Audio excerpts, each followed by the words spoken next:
morning, everyone, and welcome back to Wake and Take. It's your boy Jason, and we've got some football to talk about today. Today is Friday. Yesterday, we went over all the injury updates, NFL news, as well as all the matchups. Today, we're just going to give you my top starts and sits by position, as well as 3 flex plays. So go ahead, take out your coffee, sit back, relax, and enjoy the show.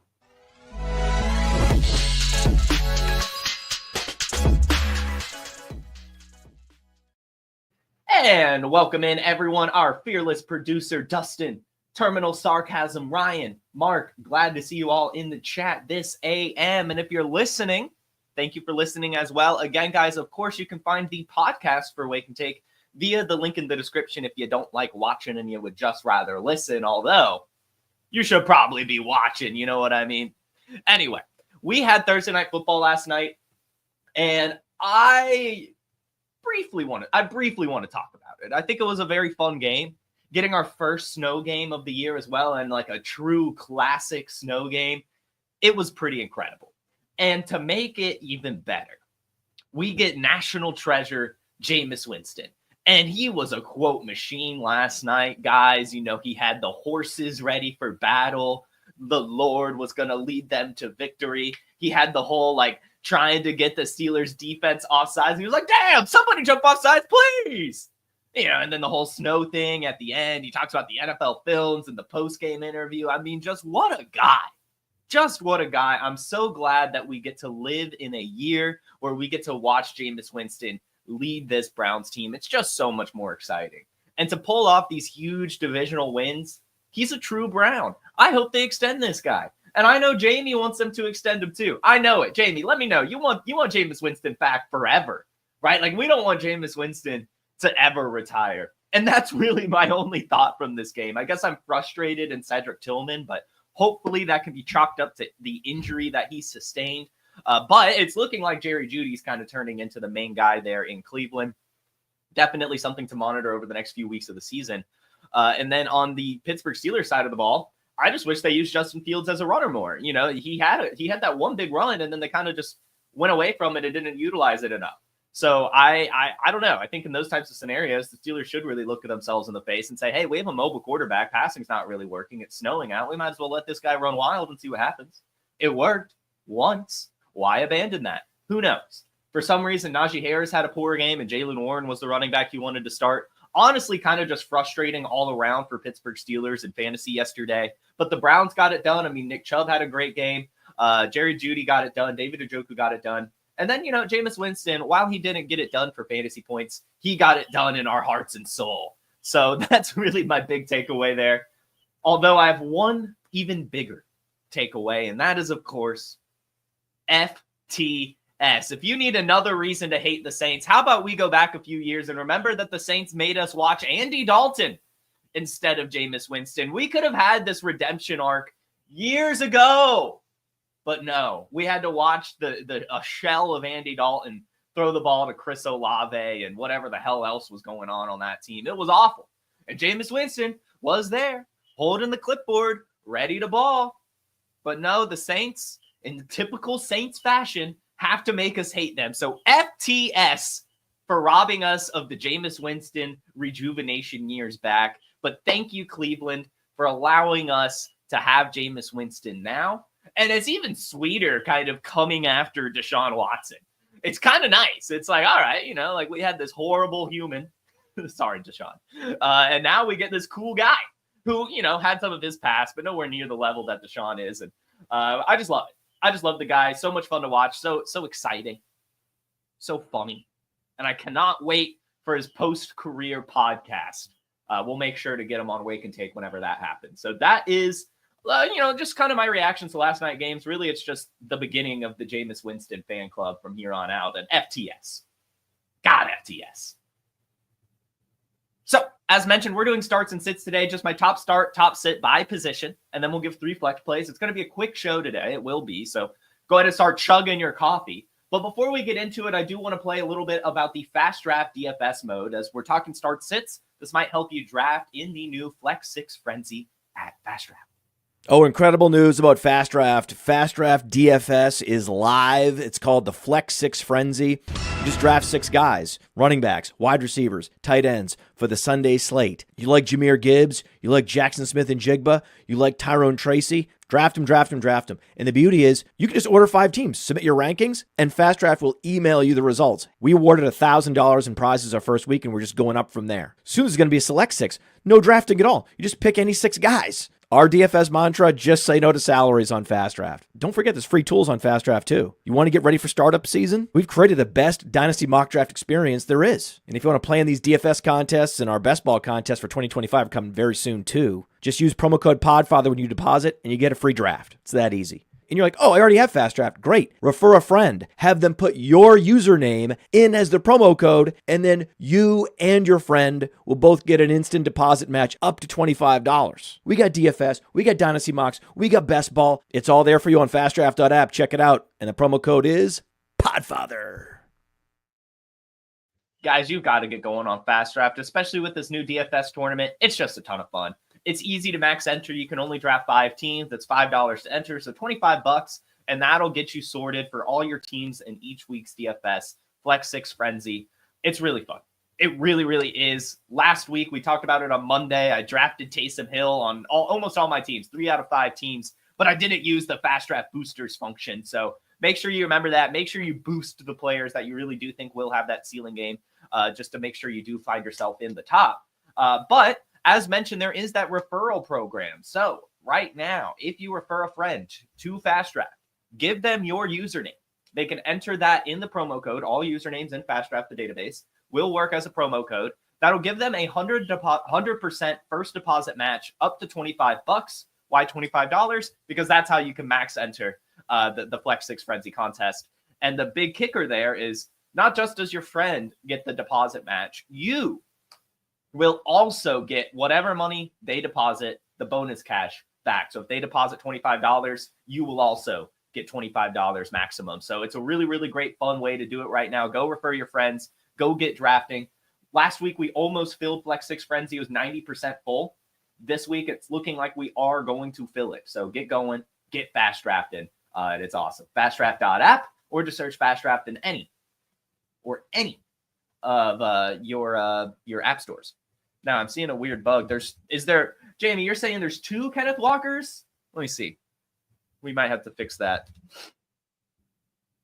Whoa. Oh, wait, but that's the Kenneth Walker.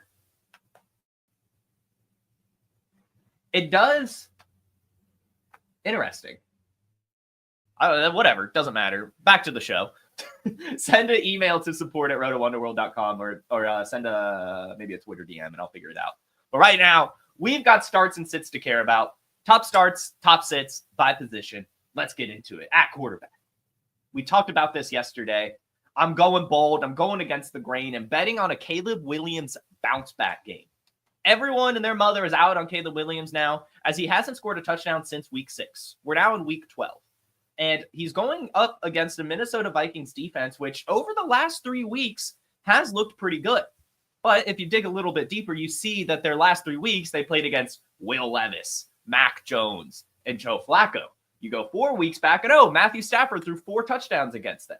And you just go look at their defensive stats in general, and the Vikings are pretty bad against the pass. They actually find themselves 30th in attempts allowed, 28th in yards allowed, and 19th in touchdowns allowed. This is actually a defense that can get beat in the pass. And I think that Caleb Williams will build upon his performance last week. Last week, he had a 74% completion percentage, over 200 passing yards, and 70 rush yards, just no touchdowns. So look for 300 yards this week. Not 1, not 2, but 3 all-purpose touchdowns from Caleb Williams, maybe 1 on the ground, a couple in the air or something. But I'm feeling a bounce back from him just as the community is finally out. Caleb Williams is going to prove himself in the divisional matchup at home against the Minnesota Vikings. And the quarterback we will be sitting, believe it or not, is Coleridge Bernard Stroud IV. Coleridge Bernard Stroud IV is going up against the Tennessee Titans. And generally, when you're going up against the Titans, you get pretty excited. But if you look at CJ Stroud, just over the last 6 weeks, he only has 1 game over 13 points 11 points last week, 11 points the week before that, 11 points the week before that, 12 points the week before that. And it's just been abysmal. It really has not been good. Even with Nico Collins back last week, he didn't even score a touchdown. And so it's just really, really hard to trust him right now. And then he goes up against actually a tough Tennessee Titans defense. While they're 26th in points for, they're actually second in yards allowed, suggesting that the only reason they're really giving up points is the Will Levis turnovers and short fields that this team is giving up. If you actually look at their yards, they're super stingy. They've allowed the least pass yards on the season and the 5th least pass attempts. And against the run, they're 12th in yards allowed as well and 6th in yards per attempt. This is a very, very stingy defense. And the Vegas total is only 40.5. And with the Texans favored by 8, I'm not sure that they really have to sling it this week either. It seems to be, to me, another Joe Mixon game against this Tennessee Titans. So I would be looking to sit Coleridge, Bernard, Stroud, the 4th. Next, at the running back position, we've got Chuba Hubbard started up against the Kansas City Chiefs. And the only reason we're really talking about this is Chuba Hubbard has established himself as kind of an every week starter, but now with Jonathan Brooks back, the sentiment is kind of changing. People are a little bit worried about what type of volume Chuba Hubbard is going to get. I would be shocked if Jonathan Brooks gets a significant amount of volume in his first game of action, right? Like, I would just be shocked. Could it happen? Sure, but I'm not going to bet against it, especially against a Chiefs team where the Panthers are probably going to have to play catch up the whole game. And while the Chiefs are good against running backs, Bryce Young has begun to learn to dump it off to Chuba Hubbard. Not last week, 2 weeks ago, because they had the bye. He actually had 6 targets, brought in 4 of them, and had 169 all-purpose yards over the last 2 weeks playing their last 2 games. He has scored over 20 fantasy points in both of those contests. I'm still fairly confident that Chuba Hubbard is matchup proof. I really do think that while the Chiefs defense is tough, he will get enough volume and will get enough pass catching work to be viable this week. And so we're firing up Chuba Hubbard against the Kansas City Chiefs. And the running back we're sitting, and admittedly, I went kind of, I would say, bold this week. Kyren Williams. Kyren Williams, we are sitting against the Philadelphia Eagles because the Philadelphia Eagles defense is good. And as we talked about in yesterday's episode, I'm calling the Matthew Stafford game. Kyren Williams needs touchdowns to be successful. Over the last 3 weeks, he only has 30 points combined because he's not scoring touchdowns. And yes, he's getting the volume and he's getting there, right? I mean, his lowest point total is 8.6. So it's not like you're going to lose if you play him. But against this Eagles defense, it's going to come down to Matthew Stafford in this pass game. Could Cooper Kupp or Puka Nacua get tackled on the one, leading to a Kyren Williams touchdown? Sure. But when you look at the Philadelphia Eagles rush defense, they're one of the best in the league. They're top 10 in rush attempts allowed, rushing yards allowed, rushing touchdowns allowed, and rushing yards per attempt. And in the pass game, they're top 15 in all of those metrics as well, and even second in yards allowed. This is just a tough defense. And with the Eagles kind of clicking on offense right now, I just think that the Rams are going to have to lean on Matthew Stafford, Puka Nacua, and Cooper Kupp, which should lead to a floor game for Kyren Williams. So we are sitting him against the Philadelphia Eagles on Sunday Night Football. And at the wide receiver position, we're firing up Lab McConkey, baby. Lab McConkey against the Baltimore Ravens is a dream scenario. The Vegas point total for this game is 51 points. That's awesome. That's a ton of points expected to be scored. This should be a shootout. And when you look at the Baltimore Ravens defense, you see that they're incredible against the run. They are so good against the run. They've allowed the third least attempts, the second least amount of yards. They literally have only allowed 850 rush yards so far this season, and we're in week 12.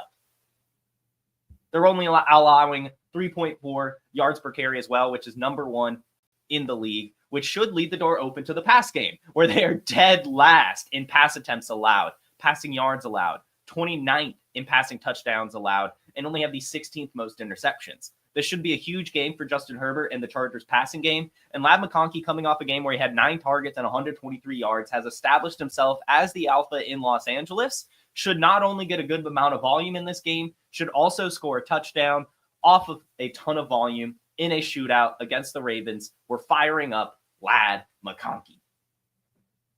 And the wide receiver we are sitting, unfortunately, is Marvin Harrison Jr. again. Like I said, I got kind of brave this week. And Marvin Harrison Jr. against the Seahawks in Seattle, to me, just feels like way too tough of a matchup. Tariq Woolen, while he's been hit or miss, especially in terms of allowing touchdowns, he is still killing it. Tariq Woolen is still killing it this season in terms of locking down wide receivers. He has not allowed a receiver against him to have more than 63 yards, and that was Demarcus Robinson, who had one breakaway play. Otherwise, Juwan Jennings had 25 yards allowed against him. Amari Cooper had 17 yards against Tariq Woolen. Jamison Williams had 10 yards against Tariq Woolen. Jalen Waddle had 10 yards against Tariq Woolen. And Cortland Sutton had 17 yards against Tariq Woolen. And when you look at Marvin Harrison Jr., he just doesn't get enough volume. And even if he does, he's not really separating. He comes down to being a touchdown-dependent wide receiver. And while I mentioned that Tariq Woolen is giving up, he's allowed 4 touchdowns so far this season, which is 81st amongst cornerbacks. It's still very unlikely, as you can see, that Tariq Woolen actually leads all corners in target separation. The wide receivers that he's covering, because of his profile, he's just so athletic, are only getting 0.7 yards of separation against Tariq Woolen. Literally can't even get a yard away from this man. So he's just killing it. He's 7th in man coverage rate, 10th in yards per target allowed. Just a true lockdown corner so far this season. I think that's going to be a matchup nightmare for Marvin Harrison Jr. Not just that, the Cardinals pretty much always struggle in Seattle. It's a very, very tough environment for them. They're 12-14 all time against the Seahawks in Seattle. And Kyler Murray, very hit or miss as well. If I'm going to choose a Cardinal to fire up this week, it's going to be Trey McBride. I'm not very confident in Marvin Harrison Jr. against Tariq Woolen. I will be sitting him. At tight end, finally have one that I can feel confident in. Every week, the tight end position is kind of tough, except for the sit. I think the sit we could get. But the start, it's just like, come on. You're going to start most of your tight ends, right? But this week, we have a special one, Dallas Goedert. We always love it when injuries line up to give tight end success. And we saw Dallas Goedert have a ton of success this year with A.J. Brown and Devontae Smith out. Devontae Smith is looking like he will not be suiting up this week with his hamstring injury, as he has not picked up a practice. And even if he does suit up, he damn sure will not be 100%, which should leave the door open for Dallas Goedert to be the second pass catcher on this team in a shootout against the Rams. The Rams, by the way, are below average against tight ends, finding themselves outside the top 15 in any metric. And with the Vegas expecting 49 total points, this should be a shootout. So we are firing up Dallas Goedert versus the Rams with no Devontae Smith, or, less than 100% Devontae Smith. Dallas Goedert should be a big hit this week. And the tight end we're sitting, unfortunately, is Cade Otton. Mike Evans is back, and Cade Otton's alpha target share is gone. There's just no way. There's just absolutely no way to me that Cade Otton can continue to get that same amount of volume with Mike Evans back. Maybe in like a shootout game, but damn sure not against the Giants with Tommy DeVito, right? Like, there's just no reason for this Buccaneers team to pass the ball. It should very much come down to Bucky Irving and Rashad White. And maybe Mike Evans, they'll chuck the ball to him to get him reacclimated. But Cade Otton, we already saw kind of slow down a little bit heading into the bye week, only 8 points against the 49ers after back-to-back 20-plus point performances. With Mike Evans back, I just don't think he's really going to have the volume. And it's just not really a matchup that's conducive to fantasy success for the pass game against this Giants team. Only 41 points expected. Buccaneers favored by 6. And honestly, they might win by 100. Sit, Cade Otton. That is hilarious that you literally just asked if you should play Dallas Goedert or Cade Otton. That is hilarious. All right, guys. So those are our top starts and sits by position. We now have some flex plays. And as always, I've just got 3 flex plays. We keep it simple. There's not a lot of analysis that can play into it here because this is your flex spot. So I'll start Tyler Lockett against the Arizona Cardinals. I don't have a lot to say to this besides the fact I have a very strong gut feeling that Tyler Lockett finds the end zone this week. It just feels right. The divisional matchup, the Cardinals secondary, not that great, and DK Metcalf and JSN kind of taking away so much coverage. I have a pretty strong feeling that Tyler Lockett's going to sneak past for a touchdown this week, so I'm flexing him. As we talk about firing up Caleb Williams, and I'm expecting a bounce-back game, I think Rome Odunze against this Vikings secondary should have a good game as well. 4 weeks since the Bears bye, he has led the Bears in receiving in 3 out of 4 of those weeks. He is the wide receiver 1 now in Chicago. And if I'm going to bet on Caleb Williams to bounce back against a poor Minnesota Vikings secondary, I might as well say that Rome Odunze will as well. And lastly, firing from the hip, Alec Pierce versus the Lions. The Lions are going to hang 50, right? So Anthony Richardson's going to chuck it. And hopefully that means Alec Pierce gets 1 touchdown, right? Just 1 chunk play touchdown. And even if he doesn't, it seems he might get enough volume to at least have a big chunk play to get to like 10, 12 points, even without a touchdown. So I'm firing up Alec Pierce against the Lions in my flex spot. And that'll do it, guys. I'll answer some quick questions. I saw a few in the chat.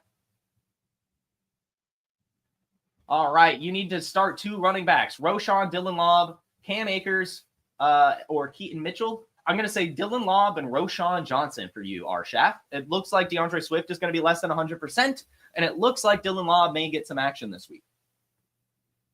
Is Tillman droppable? I would say no. He got injured last night, so and I know it's been kind of disappointing since the bye week, but I would not say he's droppable. Jameis Winston's still chucking that thing, right? Still getting a ton of volume. I would not drop him. Would you trade Jaden Reed for a 1st and 3rd? If this is super flex, I think I would. If it's single QB, no. But there's a lot of good prospects coming out in this year's draft class that I kind of like the ceiling swing on a mid-25 1st. And then to get that extra fun coupon with the 3rd, I think that this is fine. You need to start 2, Devontae Smith, Malik Neighbors, and Jawan Jennings. It looks like Jawan Jennings and Malik Neighbors. It's looking like you won't even have to make that decision. Would you actually sit Kyren for Bucky or D-Hop? Maybe Bucky. If I had to choose one, it would be Bucky. I mean, I want to be clear. I do still think Kyren gets to like 9 points. I just don't think that this is a ceiling game for him. I think this is just another floor game. So, I mean, I think that Bucky Irving, especially against this Giants team, might actually get a good bit of volume and potentially score a touchdown. So I think if you're going to pivot, it would be Bucky. I don't think D-Hop is going to be able to do or will really do too much against the Panthers. Would you fire up Michael Wilson? Probably not. I mean, I know that I'm sitting Marvin because he'll be locked down by Woolen, but Michael Wilson is just, he doesn't get enough volume. He's very, it's too unpredictable for me. I don't feel comfortable with it. Could he get there? Sure. But to me, I'd rather find someone I'm a little bit more comfortable with. Would you buy Olave for a late 26 first? I guess 26 first isn't too bad. And I'm assuming you'd probably be able to get that back next year when Chris Olave returns. So, yeah, I think I would. Would you go with Caleb Williams or Anthony Richardson? Oh, man. And then Christian Watson or Michael Pittman? Christian Watson. I think he has a fun one. I'm feeling the Christian Watson kind of pre-fantasy playoff ceiling performances. But then Caleb Williams or Anthony Richardson? I think Caleb Williams? I don't know. I mean, you've probably got to go A-Rich. Dollar bill. You probably have to go A-Rich. I feel it from Caleb Williams this week. I feel the bounce back, and I kind of feel the opposite for Anthony Richardson. I think last week was his bounce back, and this week he bounces back down. You know what I mean? Especially that Lions defense is just so vaunted. So I don't know. It's close. I don't think you really go wrong either way. I think I would lean Caleb, but I think you have to kind of go Anthony Richardson. Anthony Richardson or Jordan Love? Just Jordan Love for me. You traded Kenneth Walker, DeAndre Hopkins, Marvin Harrison Jr. for Breece Hall and Malik Neighbors. I like it. Pick one, Jalen Waddle, Rashad White, Austin Eckler. Rashad White. Charlene, I would say Cade Otton was a security blanket for Baker. I think that Bucky Irving, Rashad White are more of his true security blankets. I think while Mike Evans and Chris Godwin were out, and even Jalen McMillan kind of 50%, I just think that everything went to Cade Otton. I just think with Mike Evans back, as well as Jalen McMillan getting healthy out of the bye week, I just don't think there's going to be enough for Cade Otton. Again, he could score a touchdown. I'm just not really betting on it. Christian Watson's on your waivers. Pick him up. Would you trade Marvin Harrison Jr. for Jaden Reed and Ladd McConkey? If it's full PPR, that's getting pretty close. I would still look for a little bit more. Am I going to the country club for brunch after the show? No, just someone in the YouTube comments a couple days ago complained that I only wear a turtleneck. So I said, screw it. I'm also going to put on a suit jacket and change from the blue turtleneck to a white turtleneck with a blue jacket. So screw that YouTube commenter. We're taking it to the next step. Start 1, Jacoby Myers, Josh Downs, Tank Dell, Rashad Bateman. Give me Downs. Lions defense. I mean, this is a great point, Alex. However, did the Lions miss a beat when Aiden Hutchinson went down? And the answer was no. I just don't think this is a personnel defense. I think this is literally, it is just Dan Campbell personified into a defense. Those guys just want to kill everyone. They literally want to bite off kneecaps. And I don't care who it is back there. They're going to have that grit and they're going to go crazy. They're going to play angry. I know that the Lions keep losing people, but I just don't think it matters for this team. I really don't. I think that this is like the definition of next man up. Would you trade Chuba for Ladd McConkey? Yes. And thank you to you all as well. I appreciate you. While you appreciate me, I appreciate it all. You guys are just so awesome. Thank you so much for tuning in and listening to me yap every single morning. Make sure you hit that like button and make sure you subscribe on your way out. You all have a fantastic Friday, a wonderful weekend, and good luck in week 12. Hit that like button, hit that subscribe. Have a good one. Peace.